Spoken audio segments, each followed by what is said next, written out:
मैं Aman Kumar class 12th का छात्र हूँ।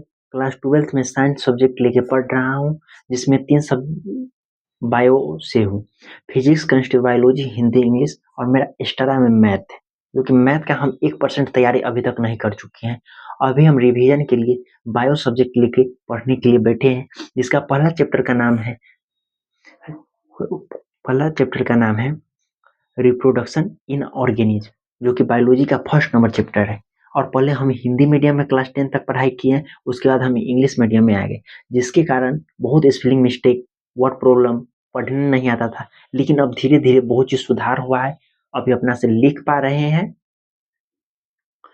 और परेशानी होता है जब भाषा लैंग्वेज चेंज होता है, तो उसमें परेशानी आता था। जिस समय हमको हिंदी लिखने नहीं आता था, उस समय भी परेशानी था। अब इंग्लिश नहीं आ रहा था, तो इंग्लिश में भी परेशानी हुआ। लेकिन मानिए 70-80% लिख लेते हैं।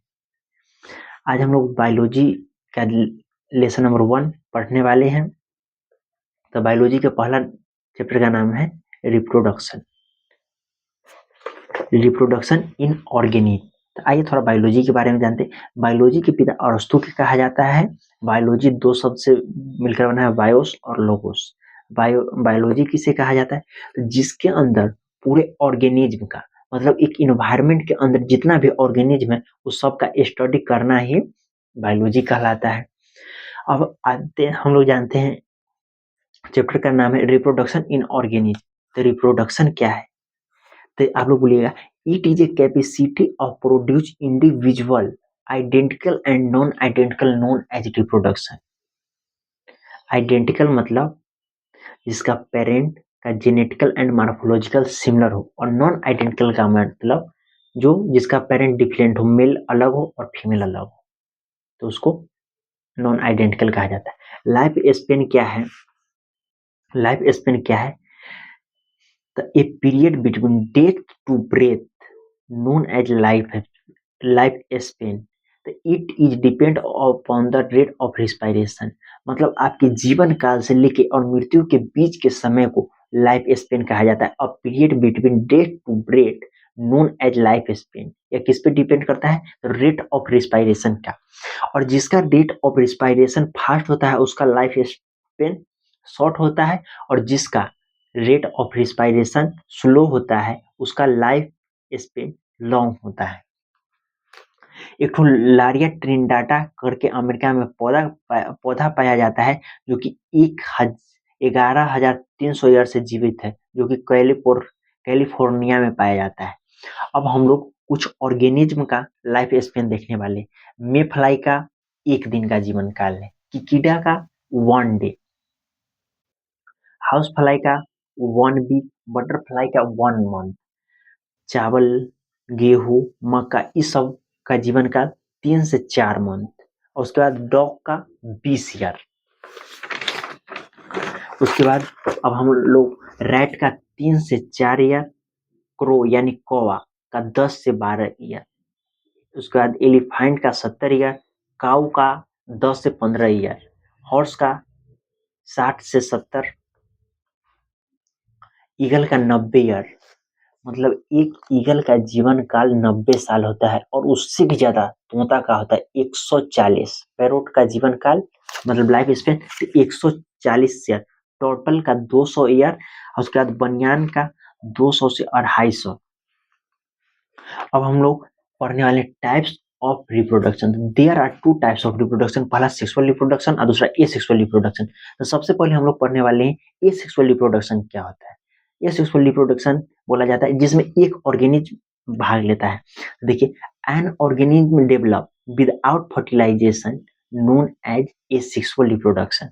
तो asexual reproduction is also known as clone. देखिए, जिसमें एक जीव भाग, मतलब एक ही जीव में मेल एंड मतलब मादा एवं नर दोनों हो, उसी को एसेक्सुअल रिप्रोडक्शन कहा जाता है, जिसको अलैंगिक जनन भी कहते हैं। जिसमें क्लोन का मतलब सिमिलर होता है, जिसमें मार्फोलॉजिकल एंड जेनेटिकल सेम। मतलब उदाहरण के लिए मतलब जैसे में एक अमीबा है, तो उसका मतलब सिमिलर होता है। जैसे में आप लोग देख सकते हैं, एक ही माता पिता के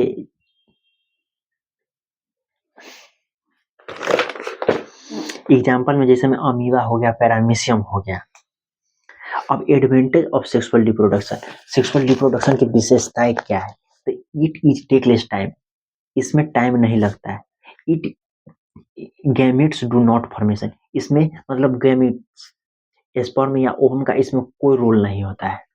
फर्टिलाइजेशन डू नॉट अपेयर, मतलब इसे फर्टिलाइजेशन का भी जरूरी नहीं, जब गैमेट फॉर्मेशन ही नहीं करेगा इसलिए फर्टिलाइजेशन नहीं होगा।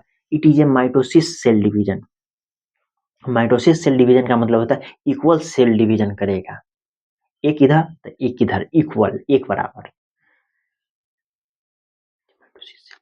It is A genetical similar, मतलब इसका पेरेंट पेरेंट होगा ना, जो पेरेंट का जेनेटिक रहेगा वही इसका संतान का होगा जो कि प्रोड्यूस हुआ है। अब हम लोग देखने वाला है why sexual reproduction better than asexual reproduction. तो देखिए, it is takes less time, gamete do not formation, fertilisation do not appear. This line is prove sexual reproduction better than asexual reproduction. The types of sexual reproduction, that there are 7 type of sexual reproduction. पहला हो गया fission reproduction, उसके बाद बर्डिंग reproduction, regeneration reproduction, उसके बाद गैमी fragmentation, vegetative. तो हम लोग सबसे पहला जानते हैं फ्यूजन रिप्रोडक्शन क्या है। फ्यूजन रिप्रोडक्शन क्या है? तो a parental body breakdown, a parental body breakdown,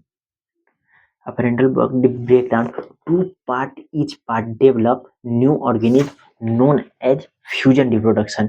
मतलब इसमें कहा जा रहा है मेल एंड फीमेल, मतलब जो पेरेंट का बॉडी होता है ना वो ब्रेक डाउन, उसको टूट जाता है तो उसी से जो नया ऑर्गेन बनता है उसी को फ्यूजन रिप्रोडक्शन कहा जाता है।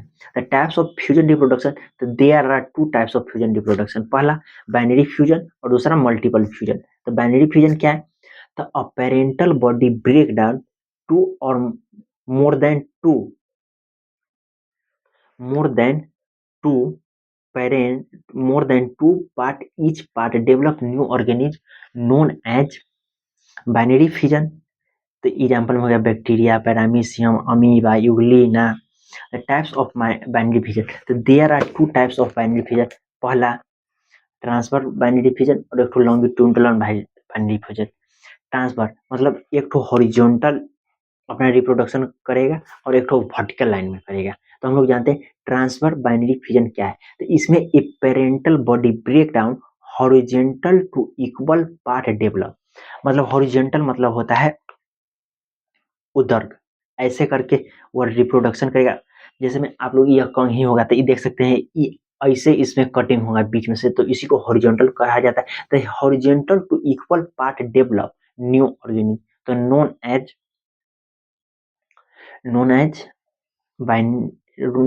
As transfer binary fission. Example में पैरामीशियम और प्लानेरिया। पैरामीशियम प्लानेरिया किसका है? तो बाइनरी फिजन रिप्रोडक्शन का। अब नहीं ट्रांसफर बाइनरी फिजन। अब आते हैं लॉन्गिट्यूडिनल बाइनरी फिजन क्या है। तो इसमें देखिए a parental body break down vertical two equal part, each part develop new organism known as longitudinal binary fission। Example में यूग्लिना में दो कैरेक्टर, एक तो प्लांट का और एक तो एनिमल का। तो अब parental body break down vertical two equal part develop new organism known as longitudinal binary fission. अब हम लोग आते हैं मल्टीपल फिजन क्या है। तो मल्टीपल फिजन में आप लोग देख सकते हैं मल्टीपल फिजन में मतलब एक से ज्यादा करेगा इसमें डिवीजन। जैसे एग्जाम्पल में हो गया अमीबा, प्लाज्मोडियम। तो इसका आप लोग अति देख सकते हैं a parental body break down more than 2 part, each part develop new organism known as multiple fission reproduction. Example में प्लाज्मोडियम और प्लानेरिया।